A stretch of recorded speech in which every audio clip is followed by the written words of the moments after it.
Web3 TV. As more attacks continue between Israel and Iran, the global economy is at risk of facing an economic meltdown. I'm Adel. And I'm Lisa Amnegard, and you're watching Crypto TV.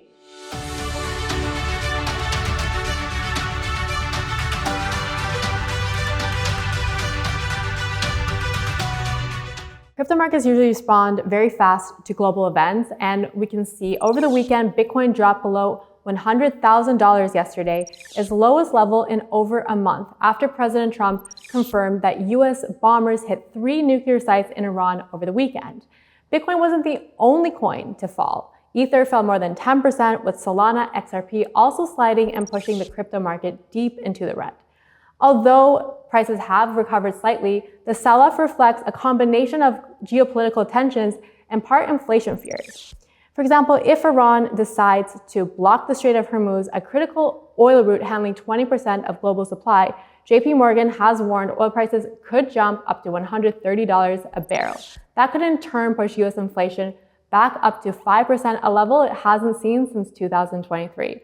And when rates are high, that is often bad news for riskier assets such as cryptocurrencies. And if we just look at the past 24 hours, over $1 billion in crypto bets were wiped out, most of them from traders who were betting prices would keep rising. So right now, Bitcoin is looking less like digital gold and more like a riskier investment asset. But Adel, I know that you have more on what's happening in Iran, so tell us what you know. Right. So Iran's parliament has reportedly approved a resolution to close the Strait of Hormuz, which is one of the most critical choke points in global trade. If closed, it could strangle global energy supply lines and send oil prices surging.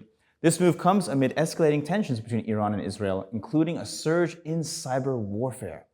Recent reports show both countries have been hacking each other's systems, destroying data, and targeting infrastructure in a digital escalation of their long-standing conflict. And here's where it gets even weirder. A meme coin called Digital Oil surged over 400% in value just hours after the news broke. The token, which lives on the Base blockchain, appears to have been launched anonymously, with no clear founder or white paper or development team publicly claiming credit. But degens piled in, treating it like a digital bet on escalating war and oil disruption.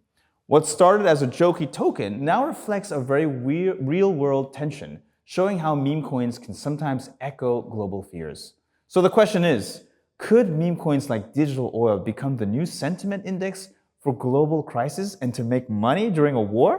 What do you think? That is some weird, very weird, intense news breaking that people are making money and making entertainment out of a very sensitive time period right now. What do you think? Definitely. Well, I mean, when it comes to oil, and we saw JP Morgan, they've now gone out and said that they do believe oil will rise up to $130 a barrel. So if there was a meme coin to surge, then oil would definitely be what I would consider something that would be popular amongst meme coin traders. And let's not kid ourselves here. This isn't the first time that meme coins have arose.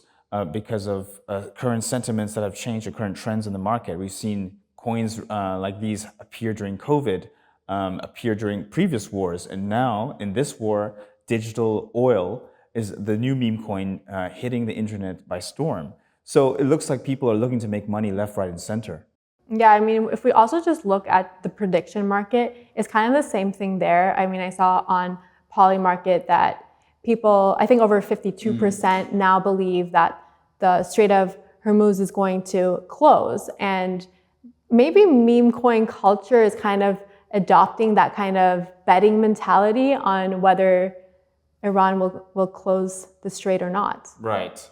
I think that traders should be cautious in the week ahead. And many are in a wait and see mode. Okay. There's a lot of guessing on the market right now, and many are just waiting to see how Iran responds. And if we just look at the cryptocurrency market, usually when there's macroeconomic conflicts or events such as these, it usually takes a hit. So I do think that we should be following the market closely, and we could potentially see some further volatility in the week ahead. Very true, very true. We'll be monitoring the news very closely and carefully. This is Crypto TV. I'm Adel. And I'm Lisa Amnegard, and thanks for watching.